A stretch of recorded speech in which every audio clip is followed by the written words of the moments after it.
안녕하세요. 지적인 삶의 동반자, 여러분의 이야기 가이드입니다. 혹시 누군가와 대화를 나눈 뒤 이상하게 기운이 빠지고 내가 뭘 잘못했나 자책하게 되거나 혹은 극심한 감정적 혼란을 겪어본 적 있으신가요? 특히 의견 차이로 시작된 평범한 대화가 어느새 승패를 가르는 전쟁터처럼 변해버린 경험 말입니다. 만약 그렇다면 오늘 이야기는 바로 당신을 위한 것입니다. 우리는 오늘 자기 자신에게만 몰두하는 사람들, 즉 나르시시스트와의 갈등 상황에서 벌어지는 보이지 않는 심리, 게임에 대해 깊이 파고들어 보려 합니다. 우리가 살면서 만나는 수많은 사람들, 그들과 의견이 다른 것은 지극히 자연스러운 일입니다. 건강한 관계 속에서 다름은 서로를 더 깊이 이해하고 더 나은 해결책을 함께 찾아가는 소중한 기회가 되기도 합니다. 서로의 입장을 테이블 위에 올려놓고 존중하는 마음으로 대화를 나누는 것. 이것이 우리가 생각하는 상식적인 소통 방식이죠. 하지만 상대가 나르시시스트일 때 이 모든 상식은 무너져 내립니다. 그들에게 대화는 이해와 조율의 과정이 아닙니다. 그것은 오직 지배하고 통제하고 궁극적으로 승리해야만 하는 경쟁일 뿐입니다. 그들은 대화를 하나의 거대한 게임으로 여기고 당신을 그 게임의 패배자로 만들기 위해 온갖 심리적 전술을 동원합니다. 겉으로는 대단한 자신감과 오만함으로 무장하고 있지만 그 이면에는 타인의 독립적인 생각과 자율성을 병적으로 두려워하는 깊은 불안감이 숨어 있습니다.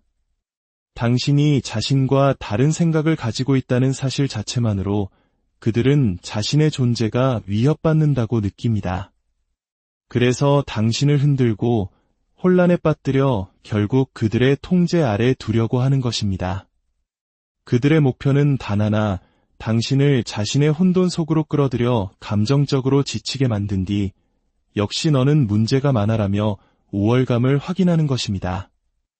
이 불공정한 게임에서 벗어나기 위한 첫걸음은 그들이 사용하는 교묘한 전술들을 명확히 인지하는 것입니다. 지금부터 그들이 즐겨 사용하는 6가지 대표적인 심리 게임의 법칙을 하나씩 살펴보겠습니다. 첫 번째 법칙, 책임 회피의 철벽입니다. 갈등 상황에서 나르시시스트에게 자신의 잘못이나 문제점을 인정하라고 요구하는 것은 마치 맨손으로 거대한 벽을 허물려는 것과 같습니다. 그들은 결코 자신의 실수를 인정하지 않습니다. 예를 들어, 당신이 제 의견을 무시하는 것 같아서 속상해요. 제 생각에도 조금 더 귀를 기울여 주셨으면 좋겠어요. 와 같이 정중하게 문제를 제기해도 그들의 반응은 예측 가능합니다. 내가 언제 그랬어? 난 그런 적 없어 라며 즉각적으로 부인하거나 오히려 당신을 예민한 사람으로 몰아갑니다. 그들에게 미안하다, 내가 좀 더 신경 썼어야 했는데 와 같은 말은 존재하지 않습니다. 자기 성찰이라는 개념 자체가 없기 때문입니다. 그들은 자신의 완벽한 자아상에 흠집이 나는 것을 죽기보다 싫어하며 이를 위해 견고한 방어벽을 세우고 절대 물러서지 않습니다. 두 번째 법칙, 화살 돌리기의 기제입니다. 이것은 책임 회피의 연장선에 있는 아주 교묘한 전술입니다. 당신이 그들의 문제에 대해 이야기하면 그들은 순식간에 대화의 주제를 당신의 문제로 바꿔버립니다. 예를 들어, 이 방식보다는 저 방식이 더 효율적일 것 같아요. 라고 의견을 제시하면 그들은 이렇게 받아칩니다. 잠깐만, 지금 내 방식을 지적하는 거야? 그보다 너야말로 지난번에 일처리 잘못했던 거 기억 안 나? 이처럼 그들은 당신의 정당한 문제 제기를 당신에 대한 인신공격의 기회로 삼습니다. 대화의 초점이 자신에게서 멀어지는 한 그들은 어떤 이야기든 끌어들일 수 있습니다. 이 전술의 목적은 당신을 당황하게 만들고 원래 하려던 말을 잊게 만들어 당신을 문제아로 프레임 씌우는 것입니다. 세 번째 법칙, 나는 언제나 피해자 카드입니다. 상황이 불리해지면 나르시시스트는 갑자기 세상에서 가장 불쌍한 피해자로 돌변합니다. 그들은 당신 때문에 자신의 삶이 얼마나 비참해졌는지를 온몸으로 연기합니다. 너만 없었으면 내 인생은 완벽했을 거야. 대체 왜 나를 이렇게 힘들게 하는 거지? 혹은 당신 같은 사람과 엮여서 내가 하는 일마다 제대로 되는 게 없어 와 같은 말을 서슴없이 내뱉습니다. 이 피해자 코스프레는 상대방에게 죄책감을 심어주고 동정심을 유발하여 상황의 주도권을 되찾으려는 매우 유치하지만 효과적인 전략입니다. 당신은 순식간에 자비심 없는 가해자가 되고 그들은 연약한 희생양이 되는 것이죠. 네 번째 법칙, 당신의 기억과 논리 흔들기입니다. 이것은 심리적으로 가장 파괴적인 전술 중 하나로 흔히 가스라이팅이라고도 불립니다. 당신이 논리적으로 자신의 주장을 펼치려 하면 그들은 당신의 이성과 기억력 자체를 공격합니다. 내가 잘못 알고 있는 거야. 넌 원래 기억력이 나쁘잖아. 그건 내가 너무 예민하게 받아들이는 것뿐이야. 와 같은 말들을 반복하며 당신의 판단력에 의심을 심습니다. 당신이 가진 생각, 감정, 심지어 경험했던 사실까지도 부정당하면서 당신은 점차 자신감을 잃고 정말 내가 이상한가? 라는 혼란에 빠지게 됩니다.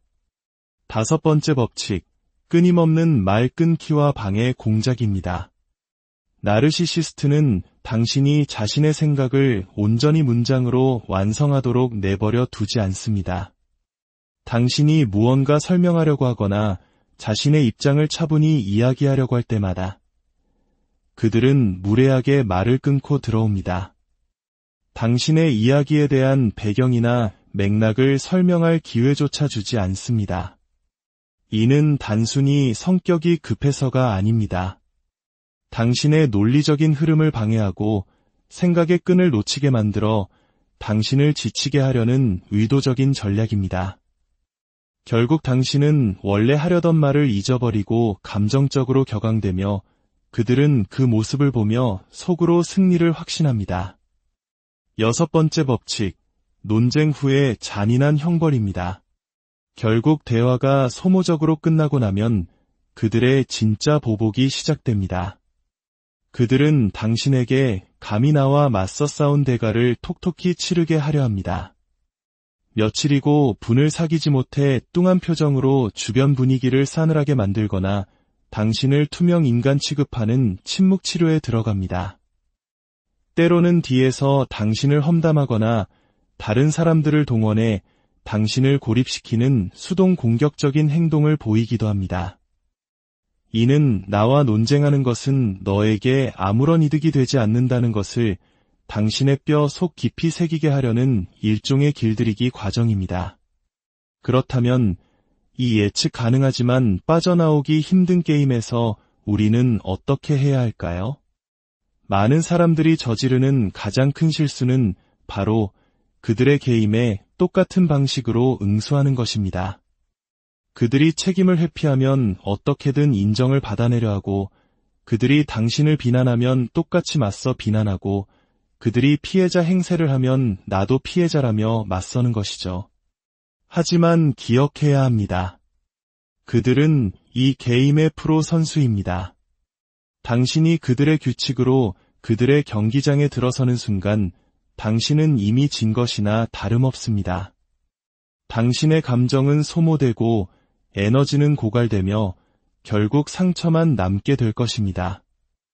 이 불공정한 게임에서 벗어나는 유일한 길은 게임 자체에 참여하지 않는 것입니다. 당신의 입장을 단호하지만 차분하게 딱 한 번만 명확히 전달하십시오. 그 이상 설득하려 애쓰지 마세요. 그들은 들을 생각이 없습니다. 그들의 비난과 논리 흔들기에내 그렇게 생각할 수도 있겠네요. 하지만 제 생각은 다릅니다. 라고 담담하게 선을 긋고 더 이상 논쟁을 이어가지 마십시오. 그리고 가장 중요한 것은 말 대신 행동으로 당신의 경계를 보여주는 것입니다. 만약 A가 아닌 B를 하겠다고 말했는데 상대가 협조하지 않는다면 그와 싸우는 대신 묵묵히 당신의 B를 하십시오. 당신이 어리석다고 말해도 당신 스스로가 합리적이고 괜찮은 사람임을 믿고 당신의 길을 가십시오. 이런 사람들과의 관계에서는 깊은 유대감이나 진정한 소통을 기대할 수 없다는 현실을 받아들여야 합니다. 그리고 그에 맞춰 당신의 기대치를 조정해야 합니다. 어쩔 수 없이 계속 관계를 맺어야 하는 상황이라면 감정적인 교류를 최소화하고 꼭 필요한 소통만 하는 회색 바위 전략을 사용하는 것이 현명합니다. 회색 바위처럼 아무런 감정적 반응을 보이지 않아 그들이 흥미를 잃게 만드는 것입니다. 가능하다면 그들과의 접촉을 최대한 줄이고 거리를 두는 것이 당신의 정신건강을 지키는 가장 확실한 방법입니다. 누군가와 논쟁하는 순간은 그 사람의 인격과 성숙도를 가장 명확하게 볼 수 있는 시간이기도 합니다. 나르시시스트는 그 순간 자신의 내면이 얼마나 혼란스럽고 불안정한지를 스스로 드러냅니다. 당신의 과제는 그 혼돈을 꿰뚫어보고 그들의 개임에 휘말리지 않는 것입니다. 그것은 당신의 안타까운 삶의 방식이군요. 하지만 저는 그곳에 함께할 수 없습니다. 라고 마음속으로 선언하고 당신의 건강한 길을 묵묵히 걸어가십시오. 진정한 평화는 외부의 소음이 잠잠해질 때가 아니라 어떤 소음에도 흔들리지 않는 내면의 고요함을 지킬 때 찾아옵니다. 오늘 이야기가 여러분의 마음에 작은 등불이 되었다면 주변의 소중한 이들에게도 이 지혜를 공유해 주세요. 여러분의 구독과 좋아요는 저희가 더 깊이 있는 이야기로 세상을 밝히는데 큰 힘이 됩니다. 여러분의 모든 걸음에 평온과 존엄이 함께하기를 진심으로